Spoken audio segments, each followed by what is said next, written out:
বলছি দিদি, জয়ন্ত এখন এমএলএ সাহেবের জামাই। উনি খুশি হলে জয়ন্তের হাত ধরে কোনো বড় কোম্পানির মাথায় বসিয়ে দেবেন কিংবা বড় ব্যবসায় লাগিয়ে দেবেন। তোর ছেলের লাইফটা সেট হয়ে যাবে দিদি ঘন্টা বাজিয়ে।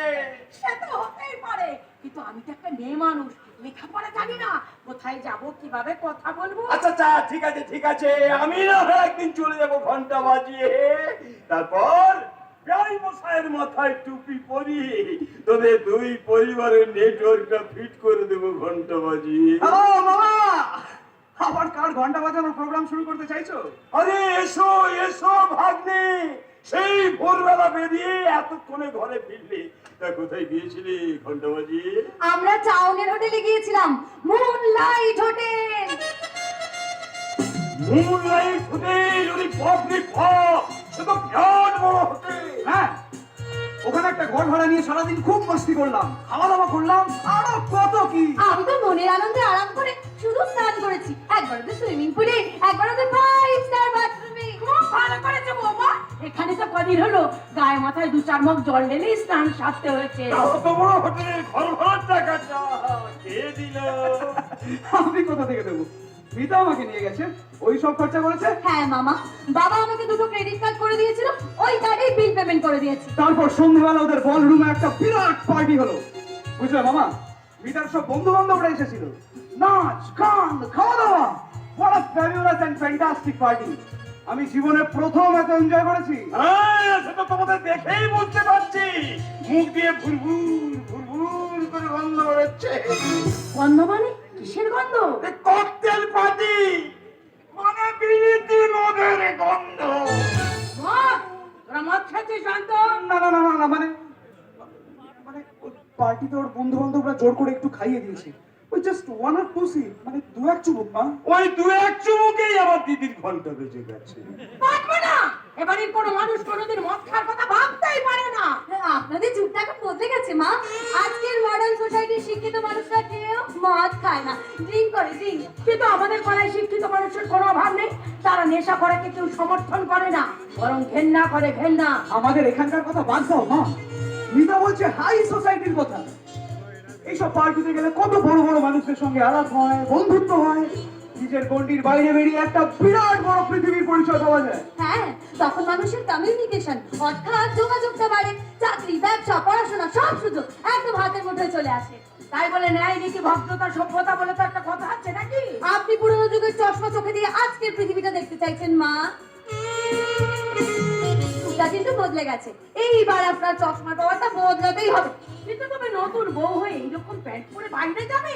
আমি আমি পাড়ার লোকের সাথে কি জবাব দেবো বলো তো?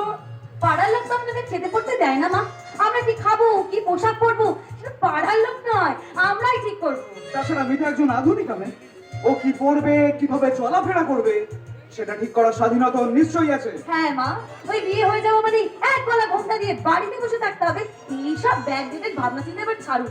আপনারা কখনো বাড়ির বাইরে যাননি, তাই জানেন না শাড়ি পরে বাসে ট্রেনে যাতায়াত করাটা রিয়েলি ইম্পসিবল। ওই পোশাকটা তো আমার খুবই ভালো লাগছে দিদি, যাই পড়ুক অশ্লীল না হলেই হলো। কোনটা অশ্লীল আর কোনটা শ্লীল সেটা কে ঠিক করবে মামা?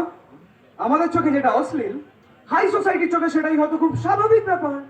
কি জানি বাবা, মিতা তো বিয়ের আগে বলেছিল এই ভাঙা ঘরটাই ওর কাছে মন্দির, যতই অভাব অসুবিধা হোক সবকিছুর সঙ্গে নিজেকে মানিয়ে গুছিয়ে নেবে। মানিয়ে তো দিয়েছি মা,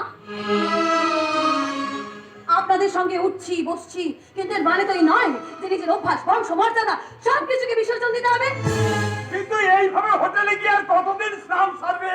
যা খরচ পড়বে তাতে ঢাকের দায়ে মন সবই গিয়ে যাবে। কি করবো মামা, এই বাড়ির ওই টিনের বাক্সে আমি কিছুতেই স্নান করতে পারবো না।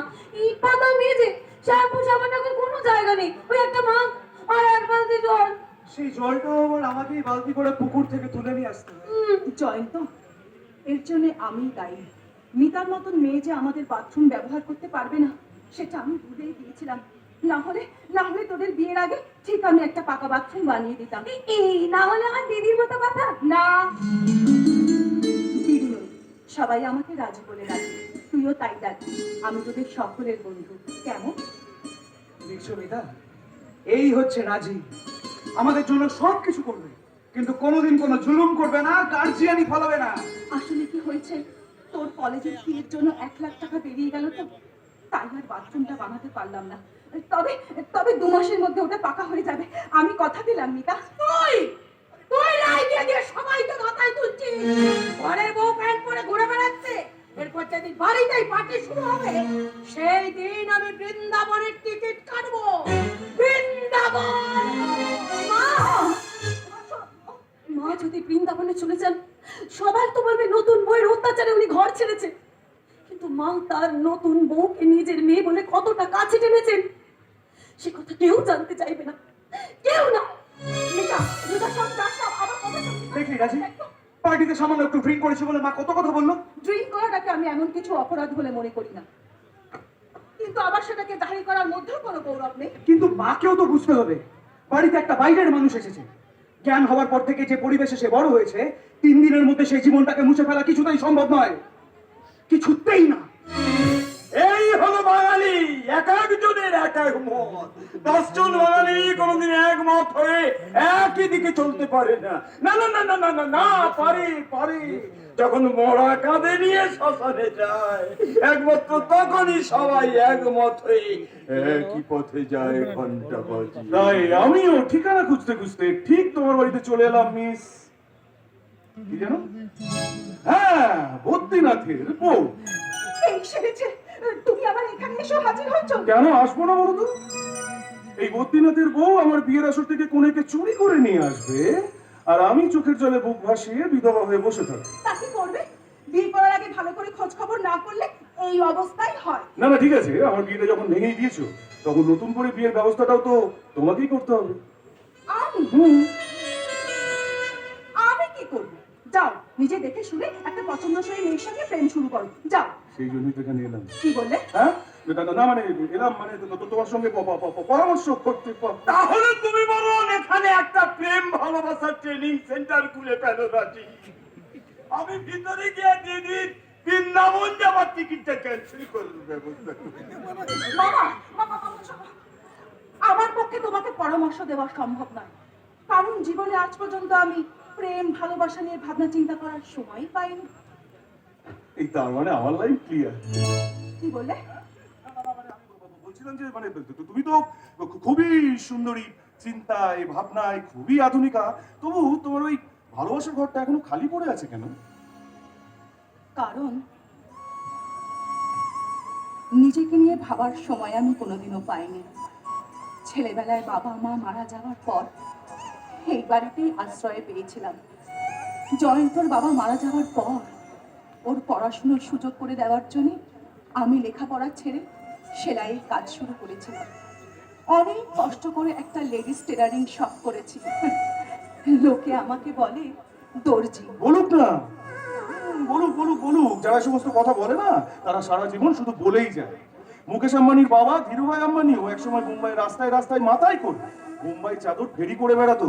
কে বলতে পারে তোমার এই দোকান থেকে একদিন? না অভিজিৎ, না, ওসব অবাস্তব স্বপ্ন আমি দেখতে চাই না। তবু স্বপ্ন যে মানুষকে দেখতেই হয় রাজি, না হলে যে কিছু সৃষ্টি হয় না। আর এইভাবেই তো মানুষ একদিন খুঁজে পেয়েছিল আগুন, ইলেকট্রিসিটি, টেলিভিশন, টেলিফোন, এমনকি চাঁদে যাওয়ার চাবিকাঠি। যে স্বপ্ন কোনোদিনও সফলই হবে না, তার কথা ভেবে কি লাভ? সফল হবে কি হবে না সেটা তো তোমার আমার হাতে নেই রাজি। ফলাফলের কথা না ভেবে কাজ করাটাই তোমাদের দায়িত্ব। কথা দিচ্ছি, তোমার সেই সংগ্রামের সাথী হয়ে সব সময় তোমার পাশে থাকবে। তুমি শুধু আমার হাতে একবার হাতটা রাখো। কিন্তু আমি যে কোনোদিনও নিজের সুখের কথা ভাবিনি, পাঁচজনের সুখীতেই সুখী হতে চেয়েছি। তাহলে আমার সুখের কথাটা ভাবছো না কেন? সেদিন তোমাকে দেখার পর থেকেই আমি তোমাকে ভালোবাসতে শুরু করেছি রাজি। তোমার মায়া ভরা সাবলীল নিষ্পাপ চোখের গভীরতায় আমি যে নিজেকে হারিয়ে ফেলেছি। এসো না, আমরা দুজনে মিলে আমাদের জীবন খাতার পাতাগুলোকে সোনার রঙে রাঙিয়ে তুলি। হ্যাঁ অভিজিৎ, আমি আসবো। তুমি যে আমাকে নিয়তির মতন টানছ, আমার হৃদয়ে বিনা তারে এক নতুন সুরের ঝংকার তুলে দিয়েছ। সেই সুরের মায়াবী স্রোতে আমিও যে ভেসে যাচ্ছি। তাহলে বলো, তোমার মনের কথা বলো। শোনো গো, দক্ষিণ